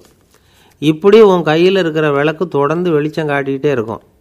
நீ முன்னேற முன்னேற அந்த வெளிச்சமும் முன்னேறும். அதனால் எத்தனை கிலோமீட்டர் தூரம் வேணும்னாலும் நீ இந்த 10 அடி தூரம் வெளிச்சத்தை வச்சுக்கிட்டே நீ போயிடலாம், புறப்படு அப்படின்னார். இப்போ தான் அந்த பெரியவர் சொன்னது இளைஞனுக்கு பளிச்சுன்னு புரிஞ்சுதான். உடனே உற்சாகமாக புறப்பட்டான், உச்சிக்கு போய் சேர்ந்தான். இந்த கதையிலேருந்து நாம் புரிஞ்சிக்க வேண்டியது என்ன தெரியுமா? நீண்ட கால திட்டம் ஒன்று போடும் பொழுது நமக்கு முன்னாடி இருக்கிறத மறந்துட்டு மனசை போட்டு குழப்பிக்கக்கூடாது. உங்கள் கையில் என்ன இருக்கோ அதுலேயே உங்கள் எதிர்காலம் மறைஞ்சிருக்குது. கண் முன்னாடி தெரியறத வச்சு ஆரம்பிங்க, போக போக வழி தானாக புலப்படும் அப்படிங்கிறார் ஒரு பெரியவர். பெரிய பயணங்களையெல்லாம் இப்படி தான் நடத்த வேண்டியிருக்கும். ஒவ்வொரு அடியாக எடுத்து வச்சா ஓடி போய் சேர்ந்து விடலாம், மலைச்சி போய் நின்றுட்டா நின்றுக்கிட்டே இருக்க வேண்டியது தான். நம்ம ஆள்லாம் ரொம்ப மோசமான இருக்கிறாங்க. ஒருத்தன் அப்படி தான் நீண்ட தூர பிரயாணம் ஒன்று புறப்பட்டான். ரயில் போய்கிட்டே இருந்தது. கொஞ்சம் தூரம் போச்சு, பாதி வழியில் கையில் வச்சுருந்த டிக்கெட்டை காற்றுல விட்டுட்டான். ஐயோ, என் டிக்கெட்டு போயிட்டுதே அப்படின்னு கத்த ஆரம்பிச்சிட்டான். பக்கத்தில் இருந்த பெரியவர் அவனை பார்த்து பரிதாபப்பட்டு, கவலைப்படாத தம்பி, போனால் போகுது, வேறு டிக்கெட் வாங்கிக்கலாம் அப்படின்னு ஆறுதல் சொன்னார். அதுக்கு அவன் சொல்கிறான், சார், நான் அதுக்காக அழலை, அந்த டிக்கெட்டு கிடைச்சா தானே நான் எந்த ஊருக்கு போகணுங்கிறது எனக்கு தெரியும் அப்படிங்கிறான். ஒரு ஊரில் ஒரு ஆள் இருந்தான். அவனுக்கு ஒரே ஒரு மகள். அவளை நல்ல இடத்துல கட்டி கொடுக்கணும்னு ஆசைப்பட்டான். அதுக்காக மாப்பிள்ளை தேடிக்கிட்டு இருந்தான். அவன் கொஞ்சம் வசதியான ஆள், அதனால் நிறைய பேர் வந்தாங்க. இருந்தாலும் ஒரு நல்ல குணமுள்ள மாப்பிள்ளையாக இருக்கணும் அவன் எதிர்பார்த்தான். அப்படி இருக்கணும்னு தொடர்ந்து முயற்சி பண்ணான். கடைசியாக ஒரு 3 பேர் கிடைச்சாங்க. அந்த 3 பேரில் யாரை தேர்ந்தெடுக்கிறது, இதுதான் அவனுக்கு வந்த குழப்பம். இந்த நிலைமையில் ஒரு பெரியவரை தேடி போனான். அவர்கிட்ட தன்னுடைய பிரச்சனையை சொன்னான். அவர் கொஞ்சம் யோசனை பண்ணார். அதுக்கப்புறம் 3 பேரையும் கூப்பிட்டார். இதை பாருங்கப்பா, உங்கள் 3 பேருக்கும் 3 மாத கால அவகாசம் தர்றேன். நீங்கள் இப்போ போகலாம், 3 மாதம் கழித்து திரும்பி வரலாம். அப்படி வரும்பொழுது இந்த 3 மாத காலத்தில் நீங்கள் செஞ்ச நல்ல காரியம் ஏதாவது ஒன்று சொல்லணும். அதை வச்சு உங்களில் ஒருத்தரை நாங்கள் தேர்ந்தெடுத்துக்கிறோம் அப்படின்னு சொன்னாராம். 3 பேரும் சரின்னு சொல்லிவிட்டு திரும்பி போயிட்டாங்க. 3 மாதம் ஆச்சு. அதுக்கப்புறம் ஒரு நாள் திரும்பி வந்தாங்க. அவர் அவங்கள கூப்பிட்டு உட்கார வச்சார். அப்புறம் கேட்டார், இப்போ சொல்லுங்கள், இந்த 3 மாத காலத்தில் நீங்கள் செஞ்சுருக்கிற ஏதாவது ஒரு நல்ல காரியத்தை சொல்லுங்க அப்படின்னார். முதல்ல ஒருத்தன் எழுந்திரிச்சு நின்னான். ஐயா, எங்கள் அப்பா இறந்த பிறகு அவரோட கணக்கு வழக்குகளை எடுத்து பார்த்துக்கிட்டு இருந்தேன். அவர் ஒரு வியாபாரிகிட்ட 10,000 ரூபா கடன் வாங்கியிருக்கிறதாக எழுதியிருந்தார். அந்த வியாபாரியும் இப்போ உயிரோடு இல்லை. இருந்தாலும் அந்த வியாபாரியோட மகனை தேடி கண்டுபிடிச்சேன். கணக்கு புத்தகத்தை காட்டினேன். உங்கள் அப்பா கிட்ட 10,000 ரூபா கடன் வாங்கியிருக்கிறதாக இதை எழுதியிருக்கிறார். அதனால் அதை திருப்பி கொடுக்கறதுக்காக வந்திருக்கிறேன், இந்தாங்க அந்த பணம் அப்படின்னு சொல்லி கொடுத்துட்டு வந்துட்டேன் அப்படின்னு நானும். இதை பெரியவர் கவனமாக கேட்டுக்கிட்டார். அதுக்கப்புறம் 2வது இளைஞன் எழுந்திரிச்சான். ஐயா, நான் போன மாதம் ஒரு நாள் ராத்திரி வேளையில் ஒரு காட்டுப்பாதை வழியாக எங்கள் ஊருக்கு போய்கிட்டு இருந்தேன். அந்த சமயத்தில் அந்த வழியாக வந்துக்கிட்டு இருந்த ஒரு வழிப்போக்கர்கிட்ட 4-5 திருடர்கள் வம்பு வளர்த்து அவர்கிட்ட இருந்த பொருளை எல்லாம் கொள்ளையடிச்சிக்கிட்டு இருந்தாங்க. நான் உடனே ஒரு குச்சியை எடுத்துகிட்டு ஓடினேன். அந்த திருடர்களை அடித்து விரட்டினேன். பொருளை எல்லாம் மீட்டு அந்த வழிப்போக்கர்கிட்ட ஒப்படைச்சேன். அவரை பத்திரமா அழைச்சிக்கிட்டு போய் அவர் வீட்டில் விட்டுட்டு வந்தேன் அப்படின்னு நானும். இதையும் பெரியவர் கவனமாக கேட்டுக்கிட்டார். அடுத்தபடியாக 3வது இளைஞன் எழுந்திரிச்சான். ஐயா, போன மாதம் ஒரு நாள் நான் ஒரு மலைப்பாதை வழியாக போய்கிட்டு இருந்தேன். மலைப்பாதை விளிம்பில் ஒரு மதகு கட்டை, அது மேலே ஒரு ஆள் படுத்து தூங்கிட்டு இருந்தான். அந்த பக்கம் தவறி உருண்டு விழுந்திருந்தான்னா அதில் பாதாளம். அது மலையடி வாரத்தில் போய் தான் விழணும், அவ்வளவு பள்ளம். அது தெரியாமல் அவன் பாட்டுக்கு தூங்கிட்டு இருந்தான். நான் உடனே அவன்கிட்ட ஓடி போய் குனிஞ்சு அவன் முகத்தை பார்த்தேன். அப்போ தான் புரிஞ்சுது, அவன் ஏற்கனவே எனக்கு தெரியும். அவனை எனக்கு நிறைய கெடுதல் பண்ணியிருக்கிறான், இடைஞ்சல் கொடுத்தவன். இருந்தாலும் ஐயோ பாவம்னு நினச்சி அவனை எழுப்பி பாதுகாப்பாக வேற ஒரு இடத்துல படுக்க வச்சுட்டு வந்தேன் அப்படின்னு நானும். பெரியவர் இதையும் கேட்டுக்கிட்டார். அதுக்கப்புறம் அவங்க 3 பேரையும் பார்த்து, நீங்கள் போகலாம், நாங்கள் யோசித்து முடிவு பண்ணி உங்களுக்கு சொல்லி அனுப்புகிறோம் அப்படின்னாராம். அந்த இளைஞர்கள் புறப்பட்டு போயிட்டாங்க. அதுக்கப்புறம் அந்த பெண்ணோட அப்பாவை பார்த்து சொன்னார், இந்த 3 பேருமே நல்ல பிள்ளைங்க தான், அதில் ஒன்றும் சந்தேகம் இல்லை. இருந்தாலும் இந்த 3 பேர் செஞ்ச செயல்களையும் ஒப்பிட்டு பார்க்க வேண்டியிருக்கு. முதல் இளைஞன் நேர்மைக்கு எடுத்துக்காட்டாக விளங்குறான். இந்த காலத்தில் இது மாதிரி இளைஞர்களை பார்க்குறது ரொம்ப கஷ்டம்தான். இருந்தாலும் அவன் கடமையை தான் செஞ்சான். 2வது இளைஞன் நல்ல வீரன், தைரியசாலி. ஒரு வீரன் எதை செய்யணுமோ அதைத்தான் இவன் செஞ்சான். இவன் ஒரு லட்சிய மனிதன். 3வது இளைஞன் தன்னுடைய பகைவனுக்கே உதவி செஞ்சுருக்கான். அவன் உயிரை காப்பாற்றியிருக்கிறான். பகைவனுக்கு அருள்வதுங்கிறது ஒரு சாதாரண மனுஷனால் செய்யக்கூடிய காரியம் இல்லை. பகையை மறக்கிறதும் பகைவனுக்கு அருள்வதும் தெய்வீக பண்புகள். அதனால் இவனையே உன்னுடைய மகளுக்கு ஏற்ற மாப்பிள்ளையாக தேர்ந்தெடுக்கலாம் அப்படின்னு சொன்னாங்களாம். ஒரு நல்ல நாளில் அவங்களுக்கு திருமணம் நல்ல விதமாக நடந்து முடிஞ்சுதான். இது சுவாமி சின்மயானந்தர் சொல்லியிருக்கிற ஒரு கதை. இதிலேருந்து நாம் புரிந்து கொள்ள வேண்டிய ஒரு கருத்து, நமக்கு கெடுதல் பண்ணவங்களுக்கும் நாம் நல்லது செய்யணும். ஆனால் நடைமுறையில் அப்படி நம்மளால் செய்ய முடியறதில்ல. அதுதான் சிக்கல். நம்மால் ஒருத்தங்கிட்ட கேட்டேன், ஏண்டா உன்னுடைய பகைவன் ஒருத்தன் அது மாதிரி ஒரு மலைப்பாதை மதகு கட்டையில் படுத்திருந்தா உடனே நீ என்ன நினைப்ப அப்படின்னு கேட்டோம். இது ஒரு அருமையான சந்தர்ப்பம்னு நினைப்பேன் அப்படின்னா. எதுக்குன்னு கேட்டோம். அவனை அந்த பக்கமாக உருட்டி கீழே தள்ளுறதுக்கு அப்படின்னா. ஒரு காடு, அங்கே புத்தர் அவர் பாட்டுக்கு நடந்து போய்கிட்டே இருக்கிறார். அவருக்கு பின்னாடி ஒரு குரங்கு, அதுவும் தொடர்ந்து வந்துக்கிட்டே இருக்குது. புத்தர் திரும்பி பார்த்தார். குரங்கு அப்படியே குதித்து உயர எழும்பி ஒரு கிளையில் போய் உக்காந்துது. ஏன் இப்படி பண்ணுறேன்னு கேட்டார் புத்தர். என்னை சாதாரணமாக நினைக்க வேணாம், நான் மகாமந்தி, என்னால் எல்லாம் முடியும், முடியாதுங்கிற வார்த்தையே என்னுடைய அகராதியில் கிடையாது, என்ன வேணும்னாலும் செய்வேன் அப்படின்னுது. அப்படின்னா ஒரு பந்தயம் வச்சுக்கலாமான்னார் இவர். ஓ வச்சுக்கலாமேன்னுது. வேறு ஒன்றும் இல்லை, இப்போ நீ மேலே எழும்பி அந்த கிளையில் உட்காந்தது மாதிரி அங்கேருந்து தாவி என் உள்ளங்கையில் உட்காரணும், அவ்வளவுதான் அப்படின்னார். அப்படி உட்காந்துட்டா என்ன பரிசு அப்படின்னு கேட்டது அது. சொர்க்கத்தில் இருக்கிற மாமன்னன் மரகத சக்கரவர்த்தியை என்னோட இருக்கும்படியாக கூப்பிட்டுக்கிறேன். அந்த சமயத்தில் அவருடைய அரியணை அங்கே காலியாகிடும், நீ அதில் போய் உட்காந்துக்கலாம். பந்தயத்தில் தோத்துட்டா ஒரு கல்ப காலம் இந்த பூமியில் வாழ வேண்டியிருக்கும், அதுக்கு பிறகு தான் என்கிட்ட வர முடியும், என்ன சொல்கிற அப்படின்னார். குரங்குக்கு தாவறது ஒரு பெரிய காரியமா? இது எனக்கு ரொம்ப சாதாரண விஷயம், என்ன இப்போவே தாவட்டுமா அப்படின்னுது. சரின்னு சொல்லி உள்ளங்கையை நீட்டினார். அவருடைய கை தாமரை இலை அளவுக்கு அப்படியே விரிஞ்சுது. குரங்கு சௌகரியமாக உட்கார்றதுக்காக. குரங்கு தாவறதுக்கு தயாராச்சு. அதுக்கு முன்னாடி ஒரு சின்ன யோசனை அதுக்கு. இந்த கிளையிலேருந்து அந்த கைக்கு தாவறது எனக்கு ரொம்ப அற்பமான ஒரு வேலை, இது ரொம்ப சாதாரணம், என்னுடைய கௌரவத்துக்கு இது சரியாக இருக்காது. அதனால் நான் என்ன பண்ண போகிறேன்னா, இங்கேருந்து கிளையிலேருந்து அப்படியே உயர எழும்ப போகிறேன். எழும்பி மேல் உலகம் போய் அங்கே ஒரு சுற்றிவிட்டு அதுக்கப்புறம் அங்கேருந்து நேராக இந்த கையில் உட்கார போகிறேன் அப்படின்னு நினச்சிது. என்ன யோசிக்கிற அப்படின்னார் புத்தர். ஒன்றும் இல்லை, இந்த பாயிரம் பார் அப்படின்னு சொல்லி தாவி உயர போயிட்டுது. கொஞ்சம் நேரத்தில் வான உலகத்துக்கே போய் சேர்ந்துட்டுது. அங்கே போய் பார்த்தா அங்கே ஒரு 5 பளிங்கு தூண்கள் இளம் சிவப்பு நிறத்தில் நின்றுக்கிட்டு இருக்குது. குரங்கு நினச்சிக்கிட்டது, புத்தர்கிட்ட போய் இந்த பளிங்கு தூண்களை பார்த்தோம்னு சொன்னால் அப்படியே திகைச்சு போயிடுவார், இந்த தூணில் ஏதாவது அடையாளம் செஞ்சுட்டு போகணும் அப்படின்னு அந்த இடத்துல மிதந்துக்கிட்டே நினச்சிது. உடனே ஒரு தூணில் எழுதிச்சு. என்ன எழுதிச்சுன்னா, ஒரு மகா ஞானி இங்கே வந்துட்டு போகிறார் அப்படின்னு எழுதிச்சு. எழுதிவிட்டு அப்படியே கீழே தாவி புத்தரோட உள்ளங்கையில் உட்காந்துது. எப்படி பார்த்தீங்களா என்னுடைய வேலை? வான உலகத்துக்கே போய் அங்கே இருக்கிற 5 பளிங்கு தூண்களை பார்த்துட்டு அதில் நான் வந்த விவரத்தை எழுதி வச்சுட்டு அதுக்கப்புறம் இங்கே வந்திருக்கிறேன் அப்படின்னுது ரொம்ப பெருமையாக. அப்படியா அப்படின்னார் புத்தர். ஆமாம், சந்தேகமாக இருந்தால் வாங்க அழைச்சிட்டு போய் காட்டுறேன் அப்படின்னுது அந்த குரங்கு. அதுக்கு தேவையில்லை, அப்படியே கொஞ்சம் கீழே குனிஞ்சு பார்த்து தெரியும் அப்படின்னார் புத்தர். அங்கே பார்த்தா புத்தரோட உள்ளங்கை தெரிஞ்சுது. நல்லா உத்து பார்த்துது. அவரோட ஒரு விரலில் அது எழுதிய வாசகம் தெரிஞ்சுது. குரங்கு யோசனை பண்ணிச்சு, அப்படின்னா வானத்தில் நான் பார்த்தது புத்தரோட விரல்களா அப்படின்னு யோசிச்சுது. இதை புரிஞ்சுக்கிட்ட உடனே அந்த குரங்கோட கர்வம் அழிஞ்சு போச்சான். நம்ம மனசு தான் இந்த குரங்கு. மனம்ங்கிறதும் ஆணவங்கிறதும் ஒரு நாணயத்தின் 2 பக்கங்கள். மனம் உள்ளவரை ஆணவமும் இருக்கும். மனம் அழிஞ்சாதான் ஆணவம் அழியும். மனம் அழிய வேண்டும் அப்படின்னு பெரியவங்க சொல்கிறது இந்த அர்த்தத்தில் தான். நம்ம ஆளுங்க சவால் விடுறதெல்லாம் வேறு மாதிரி. ஒருத்தன் ஒரு வாய்க்காலை தாண்டுறேன்னு பந்தயம் கட்டி தாண்ட முடியாமல் வாய்க்காலில் விழுந்து காலை உடச்சிக்கிட்டு கட்டு போட்டுக்கிட்டு வந்தான். ஏண்டா அப்படின்னு கேட்டாங்க. நான் பந்தயம் கட்டின நேரம் சரியில்லை அப்படின்னா. எப்படிறான்னு கேட்டிருக்காங்க. வாய்க்காலில் தண்ணி இருக்கிற நேரமாக பார்த்து பந்தயம் கட்டியிருக்கணும் அப்படின்னானா.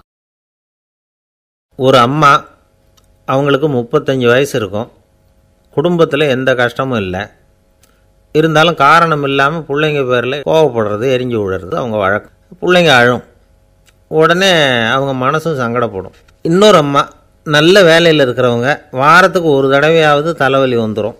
இவங்களுக்கெல்லாம் உடம்புல எந்த கோளாறும் இல்லை, மனசு மட்டும் சரியாக இருக்காது, தூக்க மாத்திரை கையில் வச்சுருப்பாங்க. 30-35 வயசுடைய பெண்களுக்கு சர்வசாதாரணமாக காணப்படுகிற மனக்கோளாறு இது. இதுக்கு பேர் மனவாட்டம், டிப்ரெஷன், மனமடிவு அப்படின்னு சொல்லலாம். இந்த நோய்க்கு அறிகுறி என்ன தெரியுமா? மனசில் வருத்தமான உணர்வு இருக்கும், அடிக்கடி அழலாம் போல தோணும். முன்னால் எல்லாம் எந்தெந்த செயலில் ஆர்வம் இருந்ததோ அதெல்லாம் குறைஞ்சிரும், அல்லது சுத்தமாகவே ஆர்வம் இல்லாமல் போயிடும். சில பெண்கள் இளம் வயசில் பக்கத்தில் இருக்கிறவங்க கிட்ட கலகலப்பாக பேசுவாங்க, வீட்டை அலங்கரிக்கிறதுல ஆர்வம் இருக்கும். இப்போ அதிலெல்லாம் ஆர்வம் இல்லாமல் போயிடும். எந்த வேலை செஞ்சாலும் சீக்கிரம் களைப்பு அடைஞ்சுடுறது மாதிரி ஆகிடும். நமக்கு யாருமே உதவியாக இல்லை, நம்ம எல்லோரும் கை விட்டுட்டாங்க போல் இருக்குதே அப்படிங்கிற உணர்வுலாம் உண்டாகும். தன்னைத்தானே குறை சொல்லிக்குவாங்க, நாம் தப்பு பண்ணிவிட்டோம் போல் இருக்குதே அப்படின்னு தோணும்.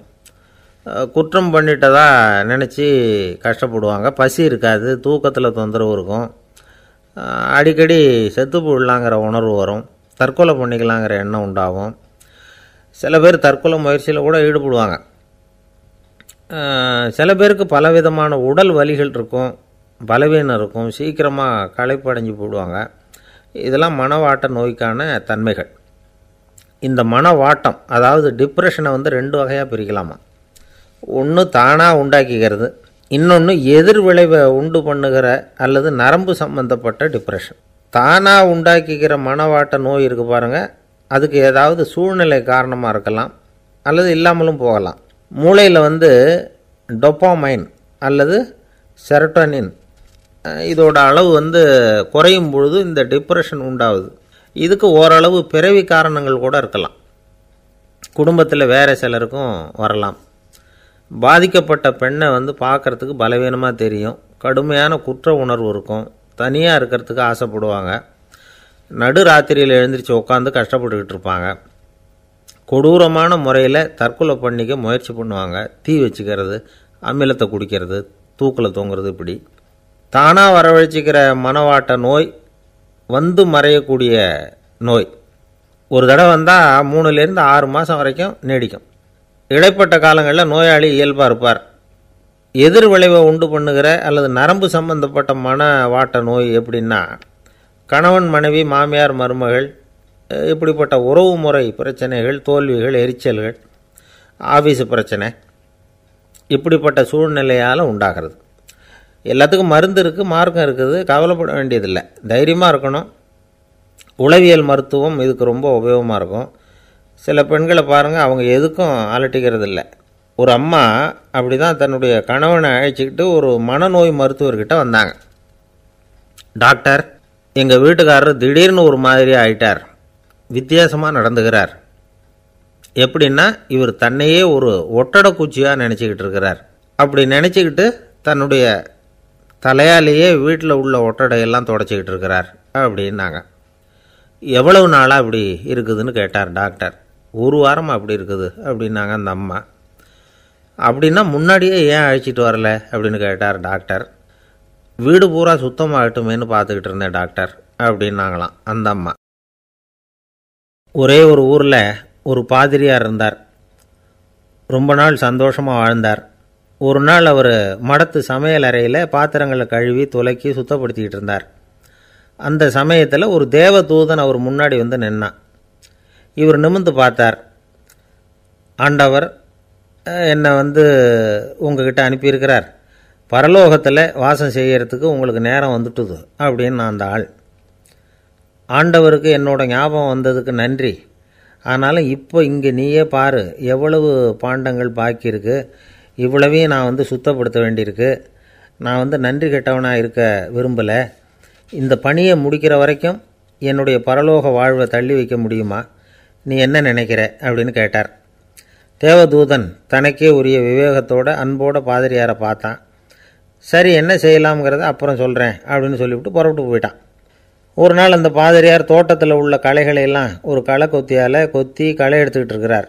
அந்த சமயத்தில் இந்த தேவதூதன் மறுபடியும் அவர் முன்னாடி வந்து நிற்கிறான். பாதிரியார் பார்த்தார். இதை பாரு, இந்த தோட்டம் பூராவும் எவ்வளவு களை மண்டி கிடக்கு, பரலோகம் கொஞ்ச காலம் எனக்காக பொறுத்திருக்கலாம்னு நீ நினைக்கிறியா அப்படின்னு கேட்டார். தேவதூதன் சிரிச்சுக்கிட்டே மறுபடியும் மறைஞ்சிட்டான். மறுபடியும் அவர் களை எடுக்கிறது, தானிய களஞ்சியத்துக்கு வர்ணம் பூசுறது, இப்படிப்பட்ட வேலைகளில் ஈடுபட்டிருக்கார். இன்னொரு நாள் ஒரு மருத்துவமனையில் நோயாளிகளை கவனிச்சிக்கிட்டு ரொம்ப தீவிரமாக இருக்கிறார் அந்த பாதிரியார். ஒரு நோயாளியோட தாகத்துக்கு தண்ணீர் கொடுத்துட்டு நிமிர்ந்து பார்க்குறப்போ தேவதூதன் மறுபடியும் அவர் முன்னாடி வந்து நிற்கிறான். இந்த தடவை பாதிரியார் தன்னலமற்றவராக பேரன்பை காட்டக்கூடிய வகையில் தன்னுடைய 2 கைகளையும் உயர்த்தியபடி தேவதூதனின் கவனத்தை வந்து பிணியால் வாடக்கூடிய நோயாளிகளின் பக்கம் திருப்பினாராம். தேவதூதன் ஒன்றும் சொல்லலை, மறைஞ்சிட்டான். அன்னைக்கு சாயந்தரம் பாதிரியார் வந்து மடத்தில் உள்ள தன்னுடைய அறைக்கு போய் இளைப்பாறினார். யோசித்து பார்த்தார். தேவதூதனையும் தேவதூதனின் விருப்பத்தையும் பல நாள் தள்ளி போட்டு வந்ததையும் அவர் ரொம்ப நினச்சி பார்த்தார். திடீர்னு தான் வந்து முதுமை அடைகிறதையும் சோர்வு அடைகிறதையும் உணர்ந்தார். ஆண்டவரை நினச்சார். ஆண்டவரே, உம்முடைய தூதனை மறுபடியும் என்கிட்ட அனுப்புனா நான் சந்திக்கிறதுக்கு ஆவலாக இருக்கேன் அப்படின்னு சொல்கிறப்பவே தேவதூதன் பக்கத்தில் வந்து நின்னான். பாதிரியார் நிமிர்ந்து பார்த்தார். நீ இப்போவே என்னை அழைச்சிக்கிட்டு போக விரும்பினா நான் பரலோகத்துக்கு வர்றதுக்கு தயாராக இருக்கேன்னார். தேவதூதன் அந்த பாதிரியாரை அன்போடவும் விவேகத்தோடவும் பார்த்து, நீங்கள் வந்து என் கூட பரலோகத்துக்கு வர்ற தயாராக இருக்கிறதா சொல்கிறீங்க, ஆனால் நீங்கள் இது வரைக்கும் வேறு எங்கே இருந்ததா நினைக்கிறீங்க அப்படின்னானா. அப்படின்னா இது வரைக்கும் இருந்த இடம்தான் பரலோகம் அப்படிங்கிறத உணர்த்தியிருக்கிறான். பரலோகம்னா என்னென்னு புரிஞ்சுக்கிறதுக்கு இந்த சம்பவம் நமக்கு உதவியாக இருக்குது. தொண்டு செய்கிறத விட பெரிய செயல் வேறு எதுவும் இருக்க முடியாது. அது நம்ம மனசுக்கு கொடுக்குற சுகத்தை வேறு எதுவும் கொடுக்க முடியாது. நாம் தொண்டு செய்கிற இடம் தான் அந்த புண்ணிய இடம். ஆனால் இந்த காலத்துல எல்லாம் நாம் வந்து தொண்டு செய்யணும்னு நினச்சி ஏதாவது ஆரம்பித்தா கூட அதை ஒரு மாதிரியாக சுற்றி நின்று வேடிக்கை பார்க்க ஆரம்பிச்சிடுறாங்க. ஒரு பெரியவர் அப்படி தான் ஒரு தொண்டு செஞ்சுக்கிட்டு இருந்தார். ஒரு கோவில் கட்டிக்கிட்டு இருந்தாங்க. அதில் ஒரு இடத்துல ஒரு பலகையை வச்சு ஆணி அடிக்கிற வேலையை செஞ்சுக்கிட்டு இருந்தார் அந்த பெரியவர். ஒரு சின்ன பையன் அதை ரொம்ப ஊக்கமாக அக்கறையாக கவனிச்சிக்கிட்டு இருந்தான். பெரியவர் இதை கவனித்தார். என்னப்பா பார்க்குற, உனக்கும் இது மாதிரி தொண்டு செய்யணும்னு ஆசையாக இருக்கா அப்படின்னு கேட்டார். அதுக்கு அந்த பையன் சொல்கிறான், அப்படி இல்லைங்க, நீங்கள் ஆணி அடிக்கிறப்போ கையில் சுத்தியால் அடிச்சுக்கிட்டா எப்படி துடிப்பீங்க, எப்படி கத்துவீங்கன்னு தெரிஞ்சுக்கிறதுக்காக அதை பார்க்கணும்னு ஆசை, அதுக்காக தான் காத்துக்கிட்டு இருக்கேன் அப்படின்னு நானும். ஒரு ஊரில் ஒரு ஞானி இருக்கிறார். ரொம்ப பெரிய ஞானி, ரொம்ப வயசாகிட்டுது. கடைசி காலத்தில் அவர்கிட்ட சில பேர் வந்தாங்க. உங்கள் குரு யார் அப்படின்னு கேட்டாங்க. அவர் நிமிர்ந்து பார்த்தார். எனக்கு ஆயிரக்கணக்கான குருமார்கள் உண்டு, அவங்க பேரெல்லாம் சொல்லணும்னா இந்த காலம் பத்தாது, ஆனால் முக்கியமான ஒரு 3 பேரை பற்றி மட்டும் உங்களுக்கு சொல்கிறேன் அப்படின்னாராம். அப்புறம் சொன்னார், அந்த 3 பேரில் ஒருத்தன் ஒரு திருடன். ஒரு சமயம் ஒரு பாலைவனம் வழியாக நான் போய்கிட்டு இருந்தேன். அப்போது வழி தவறி போய் ஒரு கிராமத்துக்கு போயிட்டேன். அது இருட்டு நேரம், நடு ராத்திரி, ஊரே உறங்கி போச்சு. அந்த நேரத்தில் ஒரு ஆள் மட்டும் ஒரு வீட்டு சுவத்தில் ஏதோ பண்ணி உள்ளே நுழையிறதுக்கு முயற்சி பண்ணிகிட்ருக்கிறான். அவங்கிட்ட போய் நான் இன்றைக்கி இங்கே எங்கே தங்க முடியும் அப்படின்னு கேட்டேன். அதுக்கு அவன், இந்த ராத்திரி வேளையில் அது ரொம்ப சிரமம், ஒரு திருடனோட உங்களால் தங்க முடியும்னா நீங்கள் என்னோட தங்கலாம் அப்படின்னா. நான் அவங்க கூட 1 மாதம் தங்கியிருந்தேன். ஒவ்வொரு நாள் ராத்திரியும் இப்போ நான் என்னுடைய வேலைக்கு போகிறேன், நீங்கள் ஓய்வு எடுத்துக்கோங்க அப்படின்னு சொல்லிவிட்டு போவான். அவன் திரும்பி வந்த உடனே உனக்கு ஏதாவது கிடச்சிதான்னு நான் கேட்பேன். அதுக்கு அவன், இன்றைக்கி ராத்திரி ஒன்றும் இல்லை, நாளைக்கு மறுபடியும் முயற்சி பண்ணுவேன் அப்படின்பா. எப்பவும் அவன் நம்பிக்கை இழந்ததே கிடையாது, எப்பவும் சந்தோஷமாகவே இருப்பான். நானும் ரொம்ப காலமாக தியானம் பண்ணிக்கிட்டே இருந்தேன், ஒன்றுமே நடக்கலை. ஆனால் நான் என்ன பண்ணேன் தெரியுமா, மனசு வருத்தப்படும், நம்பிக்கை இழந்துருவேன். அப்போல்லாம் அந்த திருடனுடைய விடாமுயற்சி தான் ஞாபகத்துக்கு வரும். அதனால் அந்த திருடன் எனக்கு ஒரு குரு. என்னுடைய 2வது குரு யாருன்னா அது ஒரு நாய். இது எப்படின்னா, ஒரு சமயம் எனக்கு ரொம்ப தாகமாக இருந்தது. ஒரு நதியை நோக்கி போய்கிட்டு இருந்தேன். அப்போது ஒரு நாயும் வந்தது. அதுக்கும் தாகம். ஓடி வந்து ஆற்றை பார்த்துது. அதோட நிழல் வந்து ஆற்றுல தெரிஞ்சுது. அதை பார்த்ததும் பயந்துட்டுது. அதாவது அது தன்னுடைய சொந்த உருவத்தையே கண்டு பயந்தது. அதை பார்த்து குறைக்குது, திரும்பி ஓடிச்சு. ஆனால் அதுக்கு தாகம் அதிகமாக இருந்ததுனால அது மறுபடியும் திரும்பி வந்தது. பார்த்தா மறுபடியும் தண்ணியில் நாயோட உருவம் தெரியுது. இப்படி சில தடவை பண்ணிச்சு. இருந்தாலும் கடைசியில் தண்ணியில் குதிச்சுட்டுது துணிஞ்சி. இப்படி குதித்த உடனே அதோட உருவமும் மறைஞ்சுட்டுது. இதை பார்த்தேன். நான் என்ன புரிஞ்சுக்கிட்டேன்னா, எவ்வளவு தான் பயம் இருந்தால் கூட ஒருத்தன் தைரியமாக காரியத்தில் இறங்கணும் அப்படிங்கிறத புரிஞ்சுக்கிட்டேன். இந்த போதனை அந்த நாய்கிட்ட இருந்து எனக்கு கிடைச்சிது. இது ஒன்று. அடுத்தது என்னுடைய 3வது குரு யாருன்னா, அது ஒரு சின்ன குழந்தை. நான் ஒரு சமயம் ஒரு நகரத்துக்கு போனேன். அங்கே ஒரு குழந்தை எரிகிற மெழுகுவத்தி ஒன்று எடுத்துக்கிட்டு வந்தது. நான் அந்த குழந்தைய பார்த்து வேடிக்கையாக கேட்டேன், ஏன் பாப்பா இந்த மெழுகுவத்தியை நீயாவே கொளுத்துனியா அப்படின்னு கேட்டேன். ஆமான்னுது அந்த குழந்தை. சரி, இந்த மெழுகுவத்தி முன்னாடி எரியாமல் இருந்தது, இப்போ எரியுது. இந்த மெழுகுவத்திக்கு வெளிச்சம் எங்கேருந்து வந்தது, அதை எனக்கு காட்ட முடியுமா அப்படின்னு கேட்டேன் அந்த குழந்தைகிட்ட. இதுக்கு அந்த குழந்தை சிரிச்சுக்கிட்டு அந்த மெழுகுவத்தியை ஊதி அணைச்சுட்டுது. அதுக்கப்புறம் என்னை பார்த்து கேட்டுது, இப்போ இந்த மெழுகுவத்தியின் வெளிச்சம் போனதை பார்த்தீங்க இல்லையா, அது எங்கே போச்சுன்னு எனக்கு சொல்லுங்க அப்படின்னுது. அந்த குழந்தை இப்படி கேட்டதும் என்கிட்ட இருந்த ஆணவம் அழிஞ்சுட்டுது. நான் படித்ததெல்லாம் அந்த வினாடியில் சுக்கு நூறாக போயிட்டுது. என்னுடைய முட்டாள்தனத்தை நான் உணர்ந்தேன் அப்படின்னு இவ்வளவும் அந்த ஞானி விவரமாக சொன்னாராம். அதனால் நாம் இன்னார்கிட்டே இருந்து தான் இதை கற்றுக்கணுங்கிறது இல்லை, யாருக்கிட்டே இருந்தும் எதையும் கற்றுக்கலாம். நம்மால் ஒருத்தன் ஒரு நாய் வளர்த்துக்கிட்டு இருந்தான். அந்த நாய்க்கு வால் கிடையாது. யாரோ ஏற்கனவே வெட்டி எடுத்துட்டாங்க. இந்த நாய் தான் சார் எனக்கு குரு, அதுக்கிட்டே இருந்து கூட நான் பாடம் கற்றுக்கிட்டு இருக்கிறேன் அப்படின்னா. அப்படி என்ன கற்றுக்கிட்டேன் இந்த வால் இல்லாத நாய்கிட்டே இருந்து அப்படின்னு கேட்டோம். நாம் யாருக்கிட்டையும் வாலாட்டக்கூடாது அப்படிங்கிற பாடத்தை அதுக்கிட்டே இருந்து தான் நான் கற்றுக்கிட்டேன் அப்படின்னா. ஒருத்தர் சிகரெட்டும் கையுமா வந்தார். சார், இந்த புகைப்பிடிக்கிற பழக்கத்தை நிறுத்தி போடணும்னு தான் பார்க்குற முடியலேன்னார். புகைப்பிடிக்கிறத நிறுத்துறது ரொம்ப சுலபம் சார் அப்படின்னார் இன்னொருத்தர். எப்படி சொல்கிறீங்கன்னு கேட்டார் அவர். நான் கூட ஏற்கனவே 10 தடவை அந்த பழக்கத்தை நிறுத்தி இருக்கிறேன் சார் அப்படின்னார் இவர். இதிலேருந்து என்ன தெரியுது, புகைப்பழக்கத்தை திடீர்னு விட்டு விடுறதுங்கிறது ரொம்ப கஷ்டம்னு தெரியுது. இருந்தாலும் இது சம்பந்தமான ஆராய்ச்சி, அனுபவம், இது ரெண்டையும் அடிப்படையாக வச்சு சில வழிமுறைகளை சொல்கிறாங்க. அதாவது புகைப்பிடிக்கிறத நிறுத்துறதுக்கு 10 வழிகள் உண்டு அப்படின்னு சொல்கிறாங்க. அது என்னங்கிறத தெரிஞ்சுக்கிட்டால் உபயோகப்படுதான்னு பார்க்கலாமே. முதல் கருத்து என்னென்னா, கொஞ்ச நாளைக்கு புகைப்பிடிக்கிற நண்பர்களை விட்டு விலகி இருக்கணும். இதனால் புகைப்பிடிக்கிற ஆசை குறையும். அந்த பழக்கத்தை மறுபடியும் ஆரம்பிக்கக்கூடாதுங்கிற எண்ணம் உறுதிப்படும். 2வது கருத்து, புகைப்பிடிக்கிறதை எதிர்த்து தீவிரமாக பிரச்சாரம் செய்ய ஆரம்பிச்சிடணும். அது அடுத்தவங்களுக்கும் உபயோகப்படும், உங்களுக்கும் உபயோகப்படும். உங்கள் உள்ளுணர்வை அது தூண்டும், உங்களை உறுதி கொள்ள வைக்கும். 3வது கருத்து என்னென்னா, தினமும் 2 தடவை குளிக்கணும். எப்படி தெரியுமா, முதல்ல வெது வெதுப்பான தண்ணீர், அப்புறம் குளிர்ந்த தண்ணீர், இப்படி மாறி மாறி குளிக்கணுமா. 4வது கருத்து, உடற்பயிற்சிகள் செய்யணும். மூச்சு வாங்குற மாதிரியான பயிற்சிகள் ரொம்ப நல்லதான். பிராணாயாமம் அப்படிங்கிற மூச்சு பயிற்சி ரொம்ப நல்லதுங்கிறாங்க. அப்புறம் 5வது கருத்து, சாப்பாடு மிதமாக இருக்கணும், சீராக இருக்கணும். பச்சை காய்கறிகள், பழங்கள் சாப்பாட்டில் சேர்த்துக்கலாம். அடிக்கடி கொஞ்சம் கொஞ்சமாக சாப்பிட்டு ரத்தத்தில் சர்க்கரையின் அளவை பராமரிக்கணும். இது நரம்புகளை அமைதிப்படுத்தும். 6வது கருத்து என்னென்னா, ரொம்ப நேரம் பசியோடு இருக்கக்கூடாது.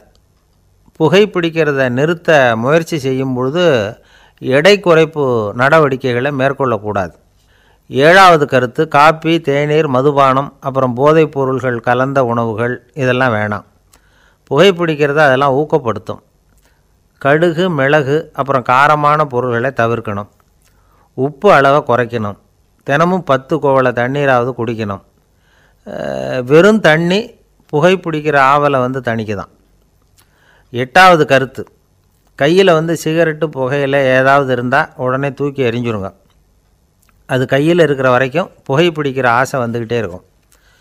9வது கருத்து என்னென்னா, இறை நம்பிக்கை உள்ளவங்க புகைப்பிடிக்கிற எண்ணம் வர்றப்போவெல்லாம் பிரார்த்தனை செய்ய ஆரம்பிச்சுடலாம். 10வது கருத்து, உங்களுக்கு ரொம்பவும் வேண்டியவங்க யாரோ அவங்கக்கிட்ட எல்லாம் நீங்கள் புகைப்பிடிக்கிறத நிறுத்தி விட்டதாக சொல்லிவிடுங்க. இந்த 10 வழிகளையும் கடைபிடிக்க ஆரம்பிச்சுட்டா புகைப்பிடிக்கும் பழக்கத்தை நிறுத்தி விடலாம் அப்படின்னு சொல்கிறாங்க அனுபவப்பட்டவங்க. முயற்சி பண்ணி பார்க்கலாம். ஒரு முக்கியமான இடத்துல நின்றுக்கிட்டு இருந்தார் ஒருத்தர். அங்கே வந்த இன்னொருத்தர், ஏன் சார் இந்த இடத்துல சிகரெட் பிடிக்கலாமா அப்படின்னு அனுமதி கேட்டார். இந்த இடத்துல சிகரெட் பிடிக்கக்கூடாதுங்க அப்படின்னாரு இவர். நீங்கள் இப்படி சொல்கிறீங்க, ஆனால் இந்த இடத்துல கீழே நிறைய சிகரெட் துண்டுகள் கிடக்குதே, அவங்கெல்லாம் யார்? அவங்கெல்லாம் உங்கள் மாதிரி என்கிட்ட அனுமதி கேட்காதவங்க அப்படின்னாராம் இவர். இந்த உலகத்தில் எவ்வளவோ உயிரினங்கள் இருக்குது, ஒவ்வொன்றும் ஒவ்வொரு விதமாக சண்டை போடுது. இப்போ 2 மாடு சண்டை போட்டுக்குதுன்னு வச்சுக்கோங்க, என்ன பண்ணும்? 2 முட்டிக்கும். அதுக்கு சண்டை போடுறதுக்கு ஆயுதமாக உபயோகப்படுறது அதோட கொம்பு. 2 சேவல் சண்டை போட்டுக்குதுன்னு வச்சுக்கோங்க, அதுக்கு ஆயுதமாக உபயோகப்படுறது அதோட கால் நகம். காலால் தான் அது ஒன்றோட ஒன்று சண்டை போட்டுக்கும். ஆனால் 2 மனுஷன் சண்டை போட்டுக்கிறான்னு வச்சுக்கோங்க, இவன் இன்னதை தான் ஆயுதமாக உபயோகப்படுத்துவான்னு குறிப்பிட்டு சொல்ல முடியாது. கல்லை எடுப்பான், கத்தி எடுப்பான், துப்பாக்கி எடுப்பான், என்ன வேணாலும் பண்ணுவான். வாயால் திட்டுவான், கையால் அடிப்பான், காலால் உதைப்பான், சகலகலா வல்லவன். விலங்குகள்லாம் பொதுவாக வாயை சாப்பிட்றதுக்கு மட்டும்தான் உபயோகப்படுத்துது. ஆனால் இவனுக்கு சாப்பிட்றதுக்கும் அதுதான், சாப்பிட்டு விட்டு திட்டுறதுக்கும் அதுதான். ஆனால் ஒரு விஷயத்தில் மட்டும் கெட்டிக்கிறேன். அதாவது நாம் சண்டை போட்டுக்கிட்டாலும் பரவாயில்லை, கோழிகள் சண்டை போடாமல் இருக்கணும் அப்படின்னு ஆசைப்படுறான். எதுக்காக? கோழிகள் சண்டை போடாமல் இருந்தால் நிறைய முட்டைகள் போடுமா, அதுக்காக தான் இந்த அக்கறை. கோழி பண்ணை வச்சுருக்கிறவங்களுக்கு இது ஒரு பெரிய பிரச்சனை. அதாவது பண்ணையில் இருக்கிற கோழிகளுக்குள்ளே அடிக்கடி சண்டை வந்துடும், அதனால் முட்டை உற்பத்தி குறைஞ்சிரும். சரி, இதுக்கு என்ன பண்ணுறது? பண்ணையில் போய் உட்காந்துக்கிட்டு தினமும் பஞ்சாயத்து பேசிகிட்டு இருக்க முடியுமா? அமெரிக்காவில் கோழி பண்ணை வச்சுருக்கிற ஒருத்தர் இதை பற்றி யோசனை பண்ணி பார்த்தாராம். ஒரு வழியையும் கண்டுபிடிச்சிருக்கார். கோழிக்கெல்லாம் மூக்கு கண்ணாடி மாட்டி விட்டுட்டோம்னா அது சண்டை போடுற குணம் குறைஞ்சிரும், முட்டை அதிகமாகிடும். அந்த கண்ணாடியில் உள்ள லென்ஸு சிவப்பு நிறத்தில் இருக்கணும், அவ்வளவுதான் அப்படின்னு அவர் கண்டுபிடிச்சாராம்.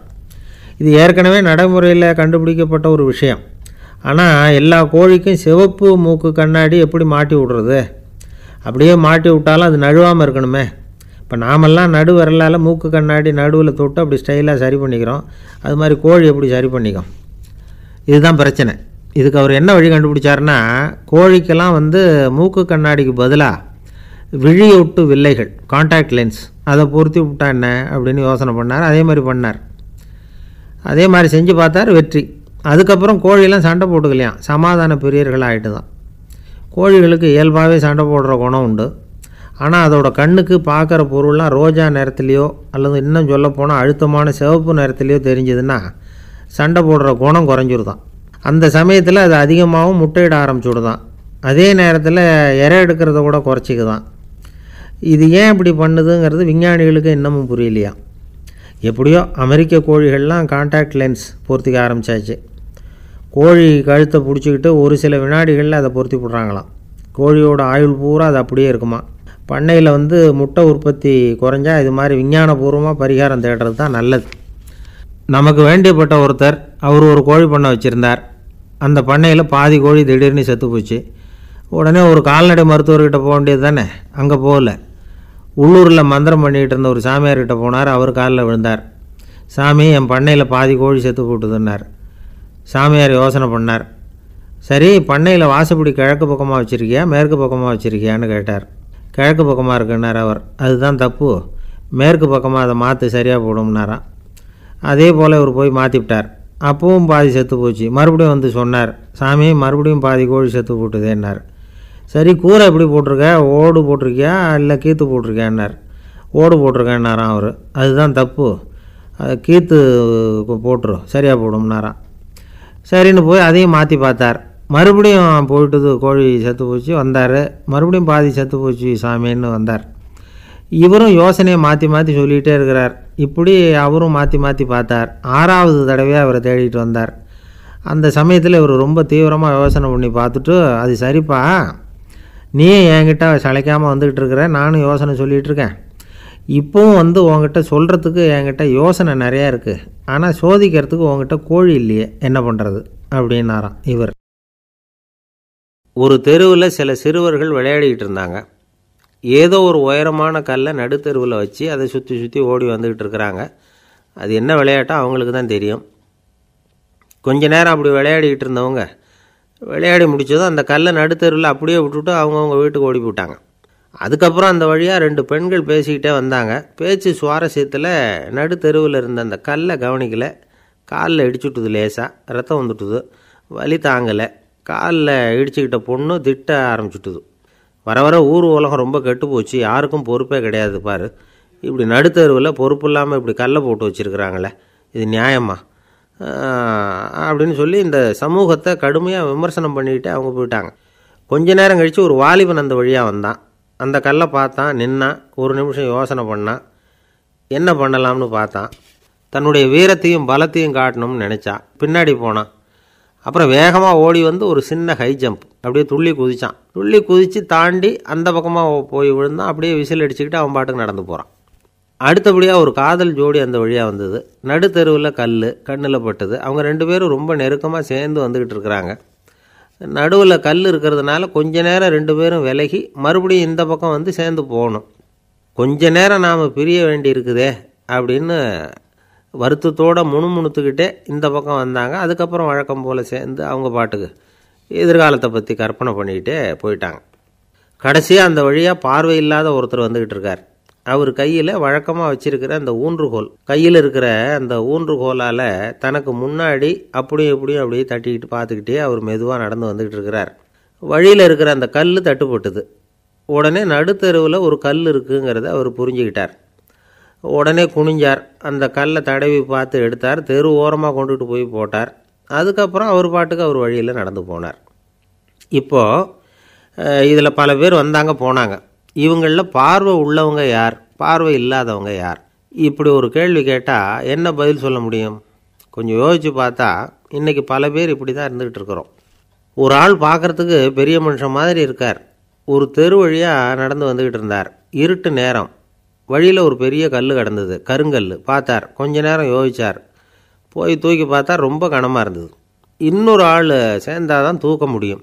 இவர் உடனே ரோட்டு ஓரமாக போய் ஒரு மரத்தடியில் உட்காந்துக்கிட்டார்.